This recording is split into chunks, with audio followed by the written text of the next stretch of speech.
Assalamualaikum warahmatullahi wabarakatuh. Selamat datang kembali di channel Hikmah Misteri. Dan tentunya masih bersama saya Mas Nara. Apa kabar kalian semua? Semoga selalu baik-baik saja, sehat badannya, dilimpahkan rezekinya, dan dihindarkan dari segala mara bahaya. Amin. Di kesempatan kali ini saya akan menceritakan sebuah cerita drama rumah tangga dengan judul Mantanku Jodohku, melanjutkan dari part sebelumnya. Oke, seperti biasa sebelum ke ceritanya, bagi kalian yang belum subscribe channel ini, silahkan bisa subscribe dulu lah. Dan aktifkan lonceng notifikasinya agar kalian tidak ketinggalan cerita menarik dari channel Hikmah Misteri yang akan selalu menggetarkan hati kalian. Dan jangan lupa juga untuk share and like, tentunya agar Mas Nara lebih semangat lagi untuk menghibur kalian. Oke, kalau sudah, terima kasih, and so just start keep up with me.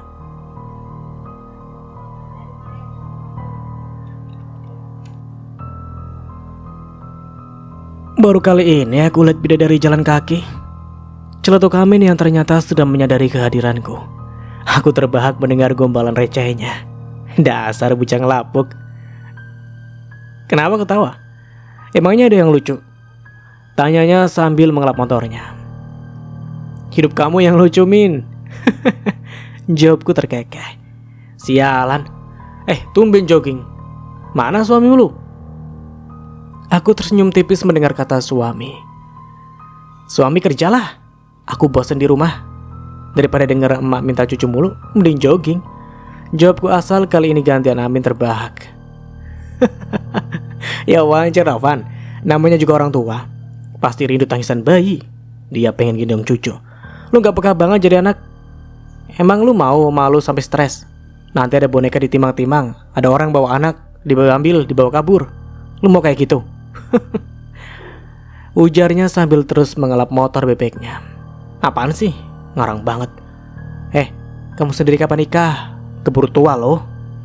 Ledekku mengalihkan topik pembahasan. Santai aja laki mah, yang penting kan banyakin duit. Nanti kalau udah mapan dijamin lah cewek bakal ngejar-ngejar. Sanggahnya tak mau kalah, alisnya naik turun. Lah, biar kata banyak duit, kalau udah lumutan ya juga ogah. Apanya yang lumutan? Seketika Amin menatapku tajam setajam golok. Pikir aja sendiri. Aku berlari sambil tertawa puas. Sialan lu, Van. Teriaknya masih bisa ku dengar. Namun aku tak lagi meresponnya. Kaki ini sudah mulai pegal, lebih memilih mempercepat langkah agar cepat sampai rumah. Tiba di dekat rumah, langkahku terhenti kala melihat mobil Andra terparkir di sana. Ada rasa senang meski hanya melihat mobilnya saja. Namun ada sedikit nyeri saat mengingat kejadian terakhir kami bertemu. Ya Allah, kenapa setelah 2 hari tak bertemu sikapnya manis sekali ya? Atau ini cuma akal-akalan dia saja untuk menutupi masalah di antara kami? Anehnya badanku mendadak panas dingin seperti kulkas. Di dalam dingin, di luar panas. Baik. Jawabku singkat tanpa embel-embel dan balik bertanya. Angel. Mulutku rasanya kaku cuma buat jawab pertanyaan pria itu. Andra semakin melebarkan senyumannya. Aduh, Vanya. Suami baru datang bukannya salim dipeluk atau dicium kek, malah jutek begitu. Dasar kamu mah. Tiba-tiba suara emak yang mirip toa masjid seketika memboyarkan momen kecanggungan ini. Emak dengan cepat menuntun tangan Andra dan tanganku agar bersalaman. Lalu beralih menuntun kepalaku agar mencium punggung tangan Andra. Dikira kami bocah TK kali ya. Nah gitu dong. Masa kayak gitu aja pakai diajarin dulu? Ucap emak lagi. Kulihat Abah hanya tersenyum geli sambil geleng-geleng. Sementara aku dan Andra hanya sekilas melirik antara malu-maluin dan dipermalukan sama emak. Ya Allah, saat pembagian otak emakku kemana ya? Kenapa tingkahnya macam orang-orang asal begitu sih? Sangat menggemaskan. Sudah, Mak. Jangan digodain terus mereka. Kita tinggalin mereka berdua ngobrol. Pinta Abah yang seketika disetujui istrinya. Aku mau ngomong sama kamu. Ucap Andra saat emak dan Abah sudah pergi. Jangan di sini. Kita ngobrol di luar saja. Pria itu mengangguk, mungkin ia tahu maksudku tidak bicara di sini. Takut emak dan Abah tahu masalah kami. Aku menarik tangan Andra sampai ke suatu tempat yang aman dan begitu tenang. Tempatnya tak jauh dari rumah Abah. persis di belakang rumah setelah melewati empang. Tidak ada orang yang akan mendengar pembicaraan kami. Bahkan tempat ini cocok untuk mojok. Kok di sini sih? Tanya Andra bingung dari gelagatnya. Ia tak suka aku ajak ke tempat ini. Ia celingukan menyapu sekitar. Kenapa? Di sini enak kok. Aku duduk tepat di depan aliran sungai yang mengalir deras. Duduk di atas rerumputan tanpa alas di bawah pohon cermai. Iya, kenapa mesti di pinggir kali sih? Emang gak ada tempat lain apa? Protesnya. Ya gak apa-apa dong. Emangnya kenapa? Di sini adem dan sepi. Jadi kita bebas ngobrolnya. Udah gitu bisa lihat pemandangan kan? Pemandangan apa? Yang ada liatin orang BAB doang sama ibu-ibu nyuci. Aku ingin tertawa, tetapi ku tahan. Tak ingin membuatnya merasa bahwa aku sudah melupakan masalah kemarin. Nehi, tidak semudah itu Ferguson. Udah cepet mau ngomong apa? Kalau enggak kita balik dan gak usah ngebahas apapun lagi.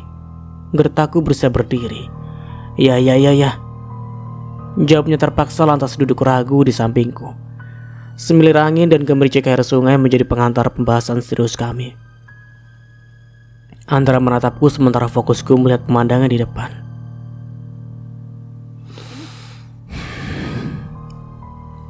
Aku minta maaf soal kemarin. Soal Nesa yang sudah bikin kamu cemburu dan sekaligus marah. Ungkapnya mengawali presentasi dosanya yang akhirnya disadari. Namun mendengar kata cemburu praktis membuatku menoleh. Cemburu? Siapa yang cemburu? Tanyaku dengan nada pura-pura tak tahu. Memicingkan mata tak terima dengan tuduhannya. Ya, meskipun benar. Kamulah, Dih. Sopan banget ngatain aku cemburu. Enggak lah, ngapain juga cemburu? Sanggahku masih tak terima. Kali ini aku berani menatapnya penuh kekesalan. Kalau gak cemburu ngapain kamu nekat pulang sendirian? Udah gitu pulangnya ke rumah orang tua lagi. Kekanak-kanakan. Ya suka-suka aku lah. Lagian kamu aja yang aneh. So jadi pahlawan belain istri orang. Apa maksudnya coba? Tanpa ragu aku mengutarakan unek-unek yang sempat aku tahan.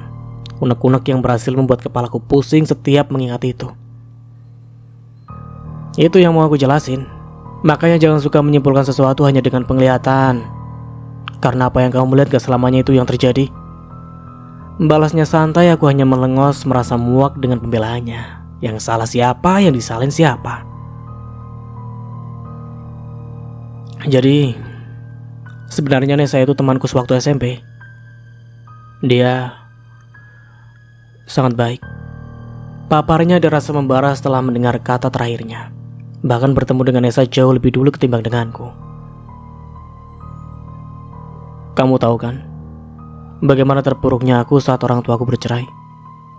Bagaimana mama meninggalkan papa dan 2 anaknya. Aku hampir putus asa. Hampir kehilangan masa depan karena terjerumus dalam lembah kegelapan. Lembah kegelapan? Maksudnya? Tanyaku penasaran. Kali ini aku tertarik dan berusaha mendengarkan semua penjelasannya. Ya, aku mengonsumsi barang haram. Gak lama sih, hanya beberapa kali saja. Jawabnya sambil menunduk. Sontak aku syok dan tak percaya Andra pernah mengonsumsi obat terlarang itu. Bagaimana bisa? Ya, ini hal yang paling menyesatkan dalam hidupku. Namun Nesa berusaha keras menyadarkan aku, membantuku untuk bangkit dari keterpurukan saat itu. Ia berusaha keras meminta ayahnya yang seorang psikiater agar mau menyembuhkan mentalku yang sedikit terguncang akibat perpisahan mama dan papa. Aku terdiam, merenung, dan berusaha mencerna apa yang Andra ceritakan. Benarkah semua itu? Sehebat itukah Nesa di mata Andra? Sampai-sampai sekarang ia berusaha mati-matian membantunya.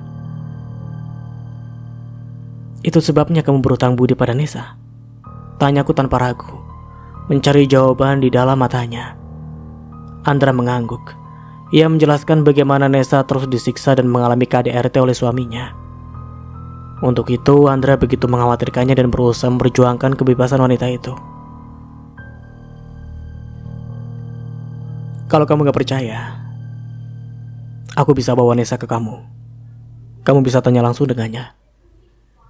Seakan tahu kalau aku sudah terlanjur kecewa dan tak mempercayai ucapannya, Andra menggenggam tangan ini dengan erat. Please, percaya. Aku dan Nesa gak ada apa-apa. Aku melakukan itu cuma sebatas kewajiban sebagai teman dan rasa terima kasihku dulu. Karena dia sudah banyak menolongku. Bisa aku lihat keseriusan di raut wajahnya. Bahkan matanya mengembun mengisyaratkan kejujuran. Aku akan percaya kalau kamu berhenti mengkhawatirkannya secara berlebihan. Sebaik apapun kamu berniat menolongnya, jika Nesa adalah istri orang lain, kamu gak berhak mencampur urusannya. Jelasku sangat tegas. Hening beberapa detik sebelum akhirnya ia tersenyum kecewa. Entah apa yang sedang ia harapkan dengan misinya itu. Kalau soal ini aku belum bisa memutuskan, Van. Aku sudah janji dengannya membantu masalahnya yang selalu menjadi alasan ketakutannya. Mendengar itu, tubuhku tak bisa semangat lagi. Perasaanku tak bisa menerima jika Andra masih terus memikirkan kehidupan Nesa. Meskipun Andra melakukan itu karena utang budi. Dalam hati aku menjerit, menolak rasa yang tak bisa aku terima. Seluruh bagian tubuhku serasa mati kecuali mata dan telinga. Mataku masih bisa melihat air sungai yang tak berhenti mengalir. Telingaku masih bisa mendengar bisikan lembut angin yang terus berembus dan berhasil menggerakkan rumput serta dedaunan. Vanya, panggilnya. Tangan pria di sampingku menyentuh lembut pundakku. Jangan melamun di sini. Nanti kesambet lagi. Celotehnya yang kunilai sangatlah garing. Aku membeku sementara ia berusaha mencairkan suasana. Aku bangkit bersiap pulang tetapi Andra menyegahku. Dia mendongak masih dalam keadaan duduk. Namun tangannya berhasil meraih tangan ini. Aku belum selesai ngomong. Duduk. Titanya tanpa menjawab aku kembali duduk. Kalau ada yang mengganjal diutarakan, jangan dipendam terus. Lama-lama busuk loh. Aku tersenyum kecut mendengar ucapan pria aneh itu. Makanya jadi orang itu peka. Karena gak semua rasa harus diucapkan. Gak semua keinginan harus diutarakan. Aku bukan psikolog ya, yang bisa menilai seseorang hanya dengan raut wajahnya. Balasnya terdengar mengejek, bisa kulihat ia tengah menahan tawa. Rasanya ingin sekali menghanyutkan pria itu di sungai. Oke. Maaf. Makanya jangan terlalu serius. Serem melihatnya. Aku melengos tak menghiraukan leluconnya yang sangat garing itu. Mungkin bagi kamu pernikahan ini gak penting. Sampai ada masalah pun harus santai. Bukan begitu? Tanyaku menegaskan apa yang tengah menggelayuti isi kepala. Pernikahan itu sakral. Gak bisa dibuat main-main. Walaupun kita menikah karena dijodohkan. Tapi aku serius menjalaninya. Iya. Mungkin aku belum bisa menjadi suami yang baik. Tapi bukan berarti aku mengabaikan hak-hakmu. Jelasnya terdengar serius. Oh ya? Terus Nesa? Kamu sudah bawa dia dalam urusan rumah tangga kita, Ndra? Dan kamu sudah masuk dalam rumah tangga orang lain? Apa itu pantas? Memangnya kemana orang tuanya? Keluarga atau saudaranya sampai kamu yang harus turun tangan? Aku gak suka kamu ngurusin rumah tangga orang lain. Sementara rumah tangga sendiri aja kamu gak peka. Ungkapku panjang lebar. Lega saat aku bisa mengutarakan isi hati yang sempat menyesakkan dada. Andra tersenyum lalu meraih tanganku. Makasih. Sudah mau jujur dengan perasaanmu sendiri. Dengar. Nesa sebatang kara. Dia gak punya siapa-siapa setelah ayahnya meninggal. Apa sebagai teman aku akan tega melihat sahabat yang pernah menolong hidupku tersiksa seperti itu? Terangnya lagi masih saja dia membela wanita itu. Mengapa aku begitu tak menyukainya ya? Apa aku terlalu jahat dan egois dengan tidak bisa memahami posisi wanita lain? Entahlah. Aku membuang muka mengempaskan rasa yang semakin menerpa. Lantas kembali menatap pria yang kini diam-diam berhasil kembali masuk dalam hati. Tapi gak gini caranya, Ndra. Kamu sudah memberikan janji untuknya. Itu artinya kamu punya kewajiban besar atas masalah dia. Iya, aku memang sudah janji sama dia. Tapi bukan berarti aku gak akan menuruti permintaan kamu, yang jelas-jelas punya hak atas diriku. Bagai tanah gersang yang tiba-tiba diguyur hujan, bagai bunga layu yang kembali segar setelah disiram, bagai hati yang membeku kembali cair. Aku merasa damai mendengar kata-katanya. Bahkan mata ini tak bisa berkedip, terpaku dan terhipnotis dengan ucapannya. Andra membunyikan jarinya di depan wajahku, hingga berhasil membuatku sadar. Refleks aku memeluk tubuhnya begitu erat. Rasanya aku menjadi wanita yang sangat beruntung telah memiliki dan dimilikinya. Bersama rasa yang tengah menguasai hati, aku tak peduli dengan keadaan sekitar. Baik suara-suara aneh maupun bisikan setan yang terkutuk sekalipun. Tak kupedulikan hujan membasahi tubuh kami. Dingin pun terasa hangat saat berada dalam pelukannya. Fanya, lepasin, bisiknya. Gak mau. Jawabku masih memeluknya erat. Fanya, malu. Kita disorakin anak-anak itu. Jelasnya sontak aku menjauhkan diri, mengamati keadaan sekitar yang ternyata masih terang benderang. Baju kami basah oleh bocah-bocah yang tengah asyik mandi di sungai sambil menyoraki kami. Ya ampun, jadi dari tadi suara-suara itu berasal dari bocah-bocah itu. Kupikir hantu penunggu pohon cerma yang iri melihat kami berpelukan bagai Tinky Winky dan Lala. Cie, cie, teriak bocah-bocah itu berani menggoda kami. Aku dan Andra saling pandang menahan malu. Bisa-bisanya digangguin anak-anak pas lagi romantis-romantisnya. Kenapa nggak nginap dulu semalam di sini, Andra? Ucap emas saat kami bersiap pulang setelah makan malam bersama. Kapan-kapan saja ya, Mak. Mama sama Papa juga sudah kangen sama Fanya. Saya sudah janji buat jemput Fanya pulang. Jawab Andra begitu santun. Terdengar helaan nafas Sema yang seakan berat berpisah dengan kami. Aku memeluknya penuh kasih sayang. Tidak ada yang paling menyedihkan selain berpisah dengan orang tua bagi seorang anak perempuan setelah menikah. Ia harus memilih mengikuti suaminya dan mengikhlaskan sebuah kebersamaan berganti jarak serta rindu kepada orang tuanya. Kamu ini kayak mau ditinggal ke Arab Saudi. Anak kita itu mau ke rumah suaminya setengah jam juga nyampe kalau mau ketemu. Kebanyakan nonton sinetron, ucap Abah meledek istrinya. Seketika Mak meringis.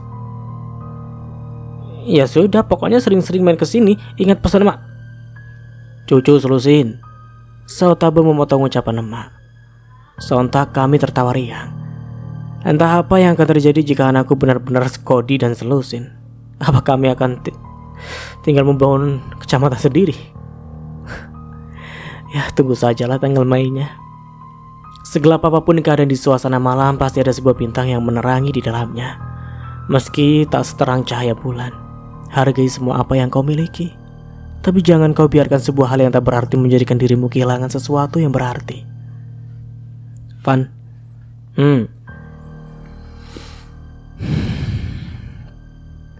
Apa yang kamu percaya dalam hidup? Tanya Andra masih fokus menyetir. Aku menoleh sekaligus mengernyitkan dahi. Tak mengerti maksud pertanyaannya.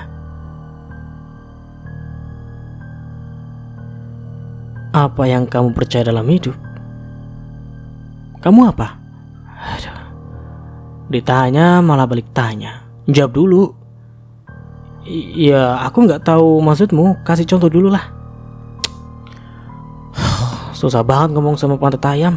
Umpatnya. Apa? Aku mendelik bersiap menjarut telinganya. Namun dia berhasil menghindar. Enggak. Ih, menyebalkan. Aku melongo menatap lurus jalanan kota yang tak pernah lepas dari kata ramai. Oke, aku jelasin. Hal apa yang paling bikin kamu percaya, meski kenyataan kadang tak sesuai keinginan?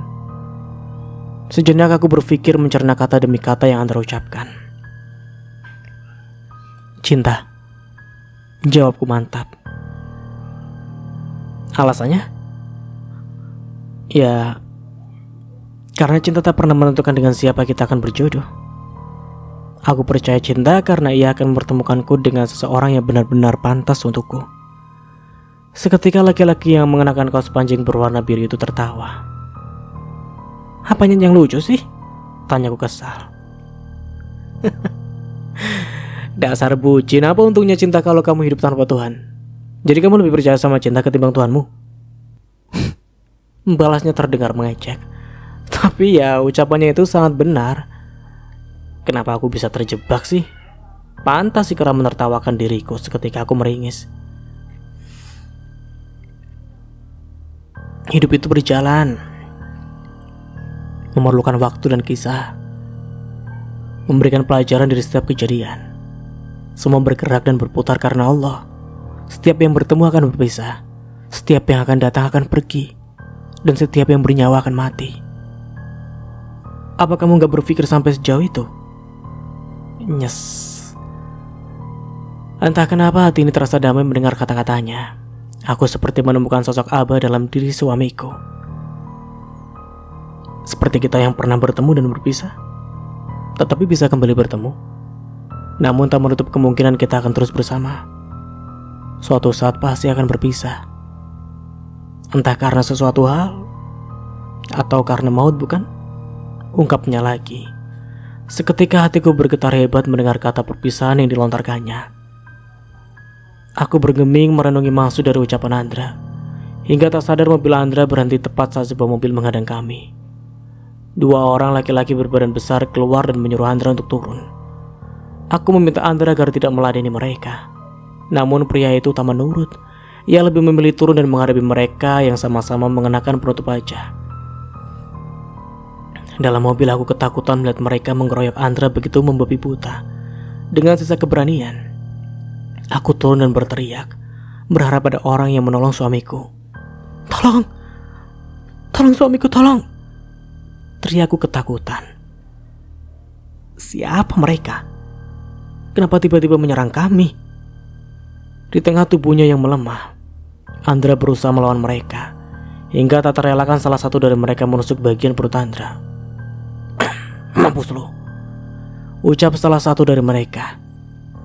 Dihempaskannya tubuh Andra yang tak lagi mempunyai tenaga, sebelum akhirnya pergi meninggalkan Andra yang tergolek lemah dengan bersimbah darah. Andra! Di depan ruang operasi, aku duduk menatap pintu tanpa lelah. Sudah hampir 1 jam dokter yang menangani Andra belum juga memberikan tanda-tanda operasi berjalan dengan baik. Luka bekas tusukannya cukup dalam, hampir mengenai dinding lapisan perut atau dinding peritoneum. Andra bahkan kehilangan banyak darah hingga tak sadarkan diri dan perlu tindakan operasi. Suasana sangat sunyi dan tegang. Papa duduk sembari terus menenangkan mama yang sejak tadi menangis. Abah pun tak pernah lepas memberikan support untukku. Meski hati ini tak bisa tenang sebelum Andra benar-benar dinyatakan baik-baik saja. Aku tak akan membiarkan apapun terjadi pada suamiku. Dia harus sembuh dan kembali seperti dulu. Semua orang begitu mencintainya. Semua orang begitu takut kehilangannya, termasuk aku. Berkali-kali air mata ini menetes saat mengingatnya. Sampai kapanpun aku tak akan mengampuni diriku sendiri jika terjadi sesuatu padanya. Akulah yang paling bersalah dalam hal ini. Harusnya aku keluar dan berani melawan 2 orang itu. Harusnya aku bisa mencegah semua ini terjadi. Aku bodoh. Sabar, Neng. Pasrahkan semuanya sama Allah. Doakan yang terbaik untuk suamimu. Ujar Abah saat aku semakin menunjukkan kegelisahan dan rasa cemas yang luar biasa. Aku tak bisa lagi menunggu lama seperti ini. Ingin kudobrak pintu itu dan memasuki menemani suamiku. Jika mungkin, ingin gantikan posisinya. Ya Allah, selamatkanlah suamiku. Aku mencintainya. Apapun akan kulakukan untuknya, asal dia selamat. Dalam hati aku terus menjerit, menangis dan menumpahkan segala kecemasanku. Tante, gimana keadaan Andra? Apa dia baik-baik saja? Ucap seorang wanita yang tidak lain adalah Nesa. Melihatnya berlinang air mata dan sok baik membuatku muak. Topengnya terlalu ketara untuk bisa dilihat dengan mata telanjang. Aku menyesal telah membiarkan Andra tertipu dengan drama yang dia buat. Kenapa aku baru tahu setelah semua ini terjadi? Andra tidak baik-baik saja, jawab mama sambil tergugu. Bisa kulihat tubuhnya begitu lemas akibat guncangan yang dialami anaknya. Meski Andra bukan darah dagingnya, bisa kurasakan beliau sangat takut kehilangannya. Nesa dengan sikapnya yang bak malaikat memeluk mama dan berusaha menenangkannya. Sementara aku menatapnya penuh kebencian. Beberapa saat kami bertemu, menyalurkan perseteruan tersembunyi di antara kami. Sejam yang lalu sebelum mama papa Abah datang, Nesa datang tepat saat aku kebingungan dan ketakutan melihat Andra yang tak sadarkan diri setelah penusukan itu terjadi. Sebagai pahlawan, Nesa membantuku membawa Andra ke rumah sakit. Aku tak berpikir apapun kecuali keselamatan Andra. Menunggu ambulan pun rasanya akan terlalu lama. Aku takut Andra tak bisa diselamatkan dengan cepat. Apa yang terjadi dengan Andra? Tanya wanita itu. Tiba-tiba ada yang menyerang kami. Semua terjadi begitu cepat, sampai-sampai Andra tertusuk. Jawabku dengan suara bergetar. Bahkan tubuh ini terasa lemas setiap kali melihat darah Andra di tanganku. Aku permisi ke toilet sebentar. Tolong jangan pergi. Takutnya dokter atau perawat butuh keterangan atau apa yang berkaitan dengan Andra. Pintaku seketika perempuan berparas cantik itu mengangguk. Tragedi yang menimpa Andra masih jelas dalam ingatan. Berkali-kali membasuh muka menghilangkan air mata yang membanjiri pipi. Berusaha membuang pikiran negatif dan berharap semuanya segera berlalu. Setelah membersihkan noda darah yang mengenai tangan, aku kembali ke IGD di mana Andra sedang ditangani. Namun aku melihat sekaligus mendengar Nesa tengah berbicara dengan seseorang di telepon.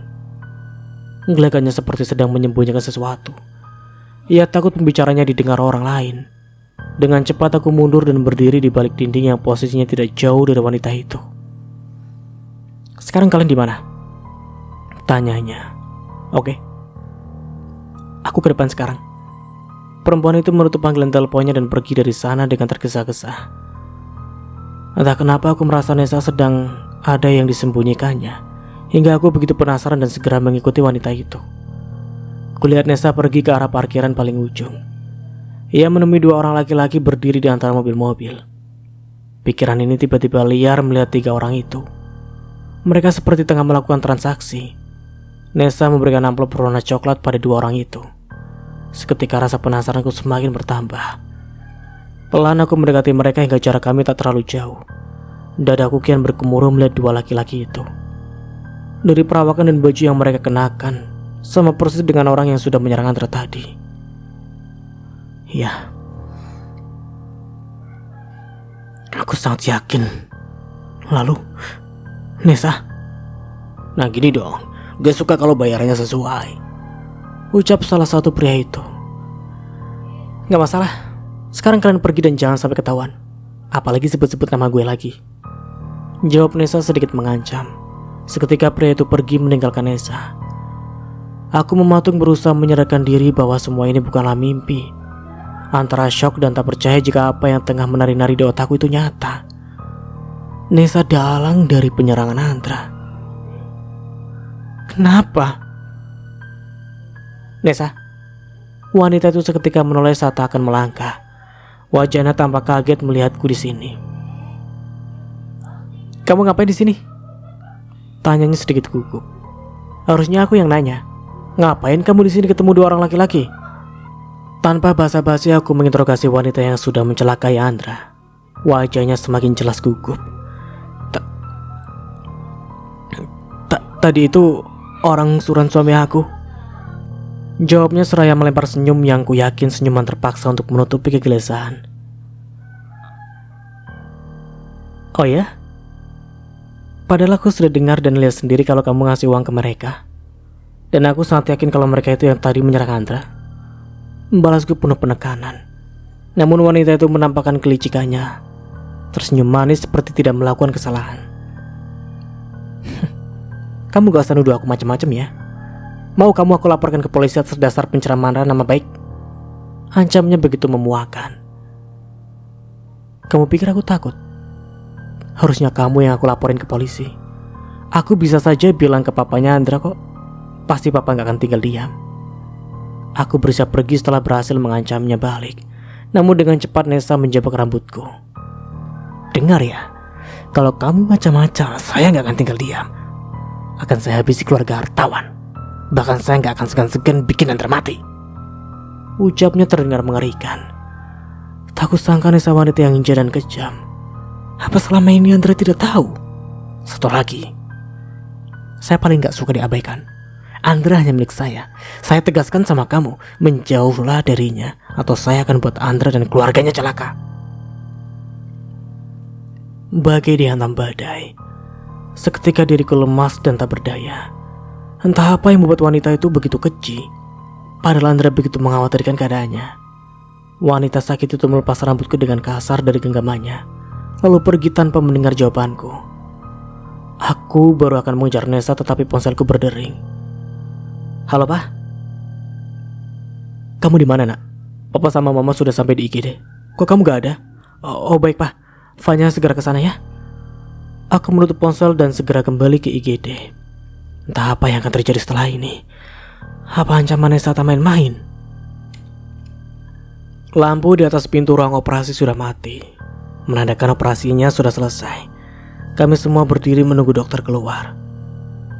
Bagaimana dengan suami saya, Dok? Tanyaku saat seorang lelaki mengenakan baju oke atau baju operasi serba hijau keluar dari ruangan itu. Alhamdulillah, operasinya berjalan lancar. Semoga tak lama pasien segera sadar, jawab sang dokter dengan santai. Seketika aku bernafas lega. Serempak kami mengucapkan hamdalah, wujud syukur kepada Allah atas kebaikannya hari ini. Beberapa jam setelah operasi, Mama dan Papa menemui Andra yang alhamdulillah sudah sadar. Aku menunggu giliran bersama Abah. Tak lupa wanita bernama Nesa yang duduk santai sedari tadi di sini, memakai topeng demi untuk melindungi wajah aslinya. Aku terus saja mengamati gerak-geriknya yang hanya sibuk dengan ponselnya. Sesekali ia menerima pengamatanku dengan senyuman sinisnya. Abah sholat dulu, Neng. Kalau Abah lama, kamu masuk duluan aja ya, ucap Abah yang seketika aku jawab anggukan. Tubuh lelaki itu sudah menghilang di ujung lorong rumah sakit. Kini hanya aku dan Nesa. Wanita itu benar-benar tidak punya muka, masih berani menunjukkan wajahnya di depanku. Entah apa reaksi Andra dan keluarganya jika tahu Nesa lah yang menjadi dalang penyerangan Andra. Apa mungkin mereka semua percaya dengan kesaksianku? Papa dan Mama keluar, giliran aku yang masuk menemui Andra yang kini tengah terbaring lemah di ranjang besi khas rumah sakit. Ia menyambutku dengan sedikit senyuman yang ku yakin sambil menahan sakit. Hai, sapaku laki-laki itu hanya tersenyum. Apa masih sakit? Aku menggigit bibir. Bodoh, bagaimana mungkin aku menanyakan pertanyaan tak penting itu? Jelas-jelas ia tertusuk dan sampai operasi, mana mungkin tidak sakit. Tidak, ini rasanya sangat enak. Bahkan lebih enak daripada mendengar suaramu. Jawabnya sambil terkekeh kecil. Seketika aku menjepit tangannya hingga ia menjadi kecil. Ih, masih sakit aja rasanya nggak hilang. Apalagi nggak sakit. Aku menjepit melengos melihatnya masih tertawa kecil sambil memegangi perutnya. Dra,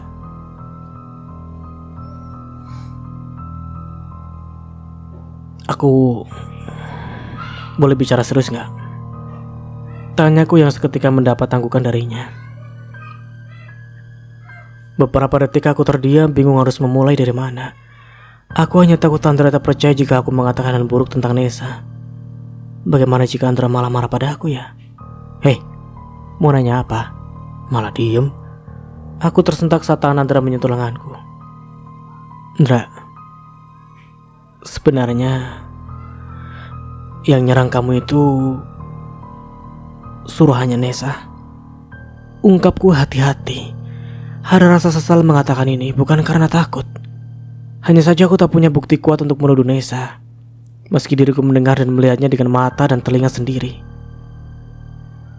Apa? Andra kaget. Wajahnya yang sedari tadi tenang berubah menjadi syok. Aku hanya bisa mengangguk meyakinkan bahwa aku tidak bohong. Seharusnya dia paham dan percaya pada aku. Aku sudah menduga. Pasti kamu bakal ngomong ini sama Andra. Tiba-tiba Nesa datang tanpa kami sadari. Ia berdiri memasang wajah santai dan seperti tidak ada masalah. Perlahan mendekati kami. Terserah kamu mau percaya sama siapa, Andra. Aku gak akan membela diri. Tetapi mana mungkin sih aku nyuruh orang buat nyelakain kamu. Ya emang tadi aku ketemu sama 2 orang laki-laki dan Vanya diam-diam ngikutin mungkin. Tapi mereka itu suruhan suami aku. Mereka mau ngajak aku pulang. Dan aku gak mau. Jadi aku kasih uang aja. Terangnya panjang lebar membuatku muak. Sial. Ternyata Nesa bukan wanita sembarangan. Dia bukan hanya licik, tetapi juga seperti ular. Vanya, kenapa kamu nuduh Nesa seperti itu? Tanya Andra menyudutkan posisiku. Entah kenapa ini sangat menyakitkan ya. Andra lebih mempercayai wanita lain ketimbang aku yang posisinya adalah istri. Tapi Andra, aku dengar sendiri. Dan 2 orang laki-laki yang Nesa temui adalah orang yang sama yang sudah menyerang kamu semalam. Aku sangat yakin itu. Jawabku tegas. Van, aku tahu kamu gak suka sama Nesa. Aku tahu kamu cemburu. Tapi gak menuduh dia seperti ini juga. Bagi dicambuk mendengar jawaban sekaligus pembelaan untuk wanita di depanku. Andra bahkan menganggapku mengada-ngada.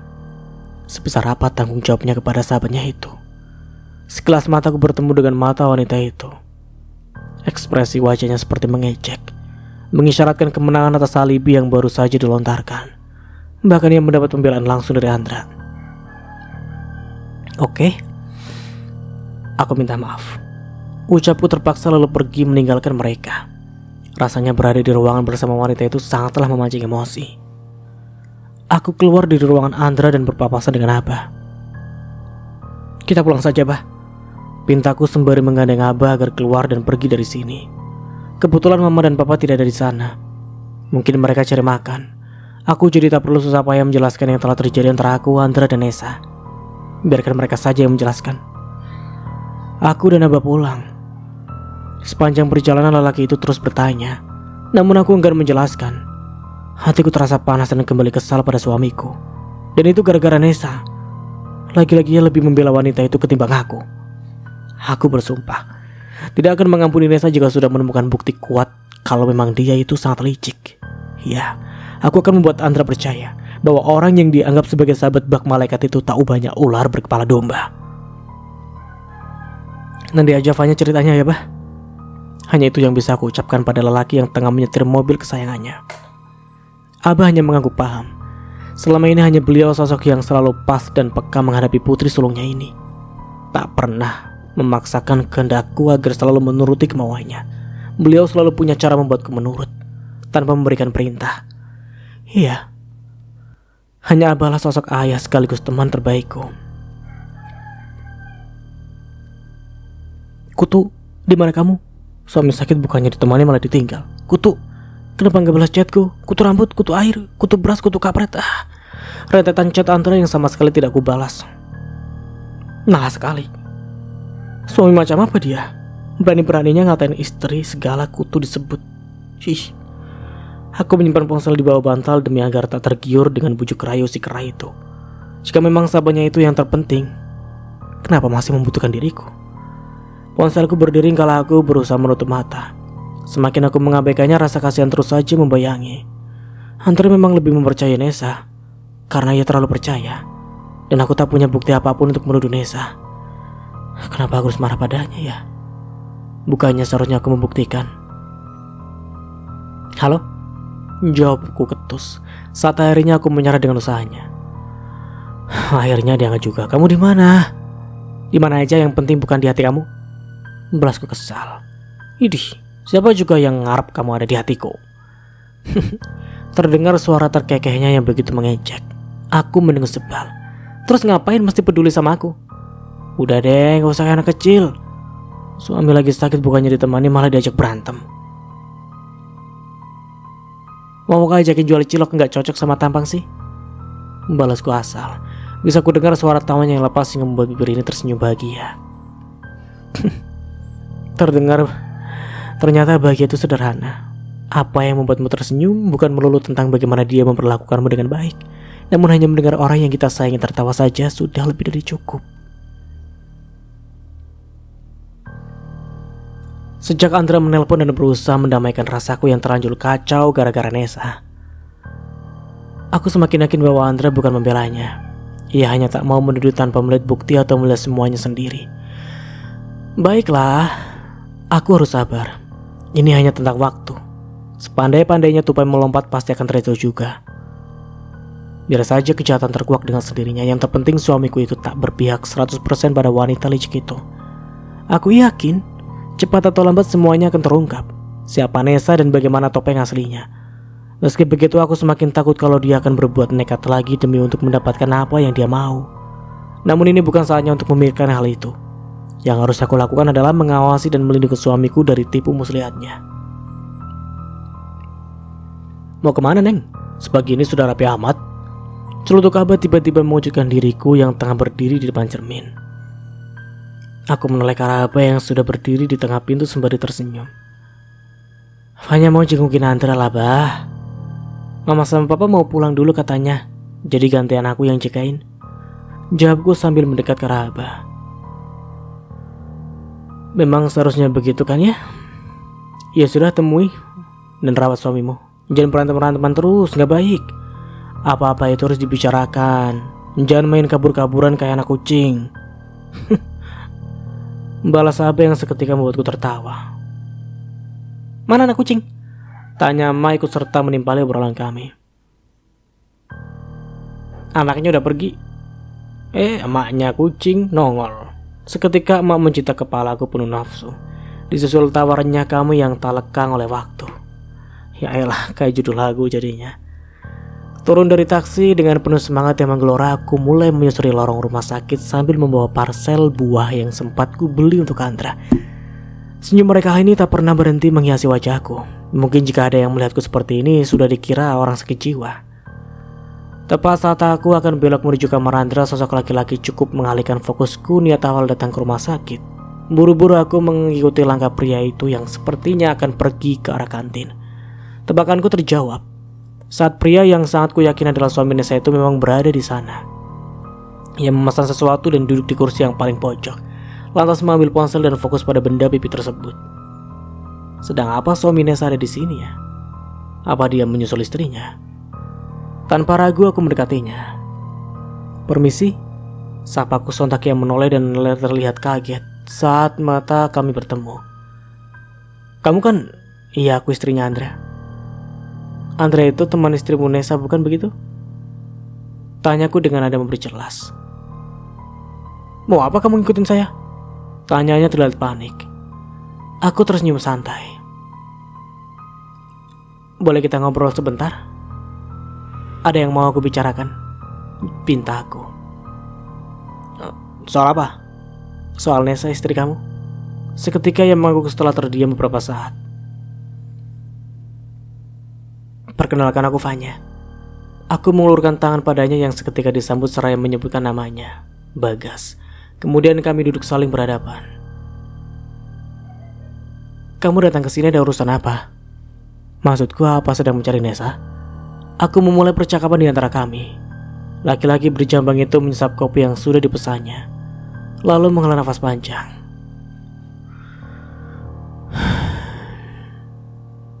Tidak. Di antara kami sudah tidak ada apa-apa lagi. Saya sudah memutuskan untuk mengakhiri pernikahan kami. Dan kami sedang dalam proses sidang. Jawabnya terdengar berat. Dari raut wajahnya ada rasa sedih yang tersimpan. Aku cukup terhenyak mendengar jawaban pria bernama Bagas itu. Maaf, bukannya aku bermaksud mencampuri atau samarati dengan keadaan rumah tangga kalian. Aku berusaha merasakan apa yang dirasakan Nesa, istrimu. Tentu tidak ada seorang istri yang mau diperlakukan tidak baik oleh suaminya sendiri. Apalagi sampai terjadi kekerasan dalam rumah tangga. Di dalam lubuk hatiku yang terdalam tentu aku tak akan setuju dengan seorang suami yang melakukan kekerasan pada istrinya. Terlepas dari kejahatan Nesa, aku berusaha memposisikan diri sebagai wanita dan istri. Meski aku tak mengerti apa yang sebenarnya terjadi di antara mereka, tentu perpisahan menjadi jalan satu-satunya daripada harus menjalani rumah tangga untuk saling menyakiti. Kekerasan dalam rumah tangga? KDRT? Maksudnya? Siapa yang kamu maksud? Tanya pria itu seolah tak mengerti. Ia bahkan terlihat tak terima dengan apa yang sudah aku beberkan. Kalian berdua bukan? Maksudku, Nesa yang sudah menjadi korban kekerasan dalam rumah tangga kalian. Bagas memukul meja cukup keras hingga kopi dalam cangkirnya sedikit tumpah. Sontak aku terkejut. Brengsek, ucapnya kesal. Maaf, aku sudah lancang. Ungkapku takut-takut. Dengar ya, saya gak akan pernah melakukan kekerasan apapun terhadap Nesa. Justru selama ini saya selalu sabar menanti sikap baiknya, agar suatu saat dia bisa menerima diri saya sebagai suami. Tapi apa? Dia selalu saja memikirkan laki-laki lain. Saya muak. Terangnya begitu mengejutkan. Aku sedikit kaget mendengar keterangan dari pria di hadapanku. Berkali-kali ia mengusap kasar wajahnya yang tampak memerah. Ada amarah yang sedang ia tahan. Entah siapa yang harus kepercaya, Nesa atau suaminya. Tunggu, kamu gak pernah melakukan KDRT, tapi kenapa Nesa bilang?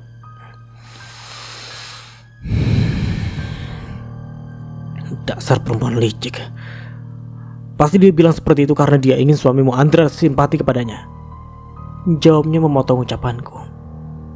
Inilah gunanya mendengar suatu penjelasan tidak hanya dari satu pihak saja. Ternyata Nesa bukanlah wanita sebaik yang Andra katakan. Bagas dan Nesa menikah karena amanat dari ayah Nesa sebelum meninggal.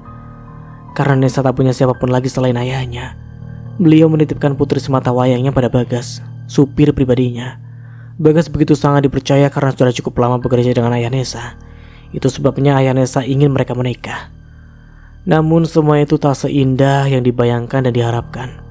Nesa yang sama sekali tidak mencintai Bagas harus menjalani pernikahan tanpa ada ikatan apapun, seatap namun tak sekamar maupun seranjang. Kenapa kamu mau melakukan itu?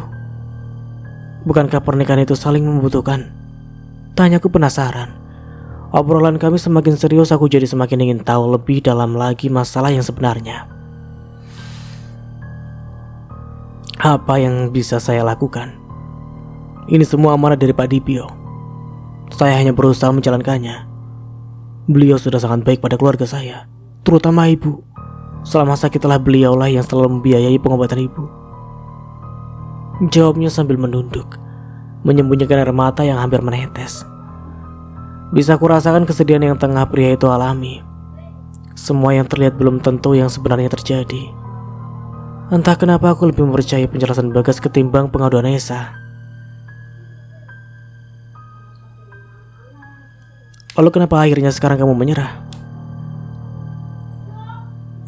Karena Nesa kembali bertemu dengan laki-laki yang selama ini dia pikirkan. Ia jadi semakin liar, mengabaikan dan tak menghormati saya sebagai suaminya.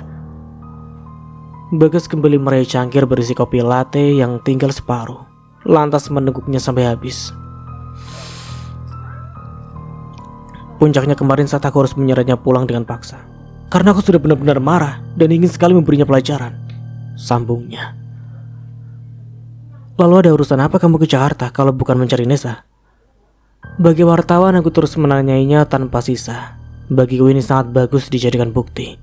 Andra harus tahu ini agar tak lagi mempercayai Nesa, agar ia tak lagi menganggap Nesa sahabat terbaik yang begitu berjasa dalam hidupnya. Penyakit ibu kambuh lagi. Dokter sudah menyerah dan memberikan rujukan ke rumah sakit ini. Mau tak mau aku memboyong ibu ke sini, agar beliau bisa mendapatkan perawatan yang terbaik. Aku mengangguk paham, lalu memintanya agar menjelaskan ini semua pada Andra secara langsung. Sebelumnya pria itu menolak dengan alasan tak ingin lagi berurusan dengan istrinya, dan dirinya juga sedang fokus pada kesehatan sang ibu. Namun bukan fanya jika tak bisa membuat seseorang luluh. Bagas akhirnya setuju dan bersedia menjelaskan semua yang berkaitan dengan Nesa. Ruangan ber-AC kelas VVIP mendadak tegang. Pasalnya tepat saat aku dan Bagas bermaksud datang untuk menjelaskan segalanya tentang Nesa pada Andra. Nesa juga berada di sana. Wajah wanita itu seketika pucat saat Bagas ikut masuk, bagai kebakaran jenggot. Nesa berusaha membuat drama, namun dengan cepat aku membuatnya bungkam. Katakan, Nes, apa semua yang dikatakan suamimu itu benar? Tanya Andra terlihat menahan marah. Nesa diam. Ia hanya menunduk sambil menangis entah apa yang sedang ia pikirkan. Menyesal atau justru membuat drama baru? Masih kupantau. Lama-lama aku akan cakar tuh orang. Jawab Nesa. Tanya Andra sekali lagi. Suaranya kali ini lebih keras, menuntut jawaban dari wanita licik itu. Kenapa aku harus melakukan itu, Andra? Mana mungkin aku seperti itu? Dia ini penipu. Pasti dia juga disuruh sama istri kamu. Jawabnya sambil terisak. Jadi telunjuknya mengarah pada suaminya kemudian ke arahku. Melihat itu Bagas tertawa kecil seraya bertepuk tangan. Antara kagum dan mengejek drama yang tengah dibuat istrinya. Sementara aku hanya diam menyimak meski hati ini ingin sekali memaki wanita itu. Nesa. Mau sampai kapan kamu seperti ini? Aku yakin kalau papa kamu masih hidup pasti beliau juga akan kecewa dengan sikap kamu. Buka matamu, Nes. Orang yang selama ini kamu harapkan itu sudah punya istri. Istri yang juga diharapkan selama bertahun-tahun. Aku yakin kamu juga paham akan hal itu. Ucap Bagas begitu lembut tetapi cukup menekan. Entah kenapa aku merasa Bagas begitu mencintai Nesa. Ia berusaha menyadarkan istrinya yang sangat egois itu. Di dasar hatinya aku sangat yakin bahwa laki-laki itu masih berharap Nesa akan sadar dan mau menerimanya sebelum semuanya benar-benar berakhir. Seketika tubuh Nesa ambruk. Tangisnya semakin pecah dan keras. Maafin aku, Andra. Aku bodoh. Aku menyesal. Ungkapnya terdengar pilu. Kedua tangannya menutupi seluruh bagian wajahnya yang sedang berderai air mata. Jujur, aku masih gak nyangka kamu bisa ngelakuin hal konyol ini sama aku, Nes. Ucap Andra memandang tubuh sahabatnya itu penuh kekecewaan. Aku tahu aku salah, Andra. Aku minta maaf. Aku cuma gak terima waktu kamu nolak aku dan akhirnya pergi jauh. Aku sakit hati. Ungkap Nesa kali ini lebih tenang dan berani mengikuti dan mengakui kesalahannya. Oke. Lupakan saja semua yang sudah pernah terjadi. Aku juga minta maaf sudah buat kamu sakit hati. Tapi seharusnya kamu minta maaf sama suamimu, Nes. Dia yang paling dirugikan dalam hal ini. Aku mengangguk setuju dengan ucapan Andra. Padahal kalau boleh protes aku pun sudah dirugikan dalam hal ini. Kepercayaanku hampir dipertaruhkan oleh suamiku sendiri gara-gara masalah ini. Namun dengan semua yang sudah terselesaikan saja aku sangat bersyukur. Tidak ada lagi kesalahpahaman di antara aku dan Andra. Bahkan di antara Nesa dan Bagas sepertinya mereka pun akan memperbaiki semuanya dari awal. Semoga saja mereka tak jadi bercerai. Biarlah mereka berdua yang menyelesaikan. Aku hanya bisa berharap dan mendukung yang terbaik untuk mereka. Ada banyak sekali cara untuk menemukan kedamaian. Salah satunya berdamai dalam setiap keadaan. Sekalipun itu sulit. Karena saat kita mampu berdamai dengan masalah yang tersulit, semua akan terasa mudah. Sebab mereka yang berbahagia adalah yang mampu mengubah masalah menjadi hikmah. 3 minggu setelah masalah Nesa berlalu, Andra memboyongku tinggal di apartemen. Ia ingin memperbaiki hubungan kami. Kini 2 mingguan sudah aku dan Andra menyesuaikan diri hidup berdua. Meski perdebatan dan persengitan di antara kami tak pernah lepas mewarnai hari-hari. Tapi setidaknya tidak ada yang akan melihat 2 ekor kutu dan kera gelut demi menenangkan setiap kebenaran masing-masing kubu. Memenangkan maksudnya. Hari ini kamu gak berangkat ke kantor kan? Tanyaku pada laki-laki yang tengah menyisir rambutnya di depan cermin. Enggak, kenapa? Jawabnya tanpa menoleh. Namun matanya memandangku lewat pantulan cermin di depannya. Gimana kalau kamu ajarin aku masak? Sontak Andra berbalik menghadapku seraya tersenyum. Ide bagus. Biar kamu gak lagi masak makanan aneh kayak waktu itu. Andra melipat kedua tangannya di dada bidangnya sembari terkekeh mengejekku. Praktis aku mendelik. Namanya juga usaha. Usaha bikin aku keracunan. Seketika kami tertawa. Dengan bahan atau bumbu yang sudah dipersiapkan Andra, aku mulai mengolah bumbu sesuai arahan Andra. Kali ini aku akan membuat telur bulat balado. Satu menu dulu lah, biar aku bisa memahami segala jenis bumbu dan cara meraciknya. Setelah menghaluskan beberapa bumbu seperti bawang merah, bawang putih, cabai merah, dan rawit serta tomat, aku mulai memanaskan minyak di wajan. Telur ayam tentunya sudah direbus terlebih dahulu. Udah panas tuh, masukin bumbunya. Ditahan dengan cepat aku menumpahkan bumbu berwarna merah cabai itu ke dalam minyak panas. Aduk biar matang, lalu kasih salam. Ditanya lagi, aku hanya mengaku paham. Assalamualaikum, ucapku. Apa itu? Katanya kasih salam, gimana sih? Seketika Andra menepuk jidatnya dengan keras lalu geleng-geleng kepala. Maksudku daun salam, bukan kamu mengucapkan salam sama masakanmu, kutu. Membalasnya terdengar kesal. Sementara aku hanya bisa meringis dan menggaruk kepala yang tak gatal.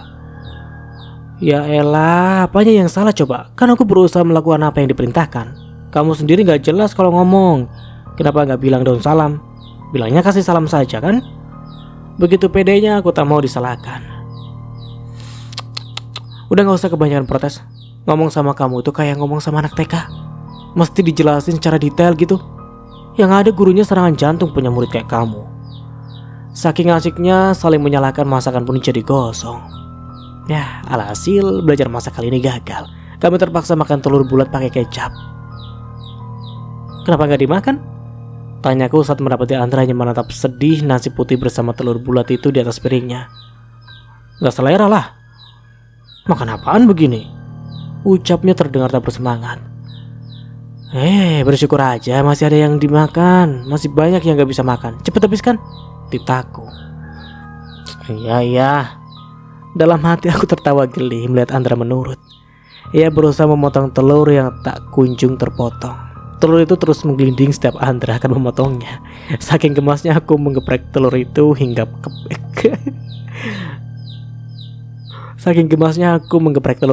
gepeng. Prak, Fanya! Teriak Andra kesal.